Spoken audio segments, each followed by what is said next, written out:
अहम खबर है। इस्लामाबाद हाईकोर्ट ने कराची से पीटीआई के रुकन कौमी असम्बली अब्दुल शकूर शाद के इस्तीफे का नोटिफिकेशन मुअत्तल करके उन्हें असम्बली की कार्रवाई में शरीक होने का हुक्म दे दिया है। अब्दुल शकूर शाद ने स्पीकर कौमी असम्बली को इस्तीफा देने से लाताल्लुकी का इजहार करते हुए इसकी मंजूरी को इस्लामाबाद हाईकोर्ट में चैलेंज किया था।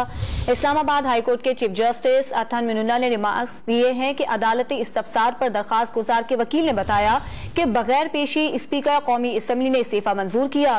इलेक्शन कमीशन ने डी सीट करने का नोटिफिकेशन भी जारी कर दिया।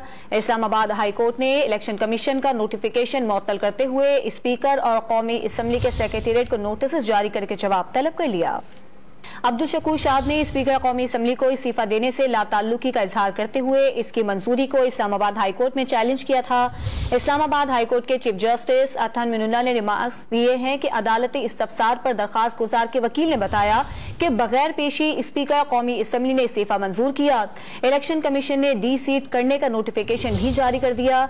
इस्लामाबाद हाईकोर्ट ने इलेक्शन कमीशन का नोटिफिकेशन मुअत्तल करते हुए स्पीकर और कौमी असम्बली के सेक्रेटेरिएट को नोटिस जारी करके जवाब तलब कर लिया।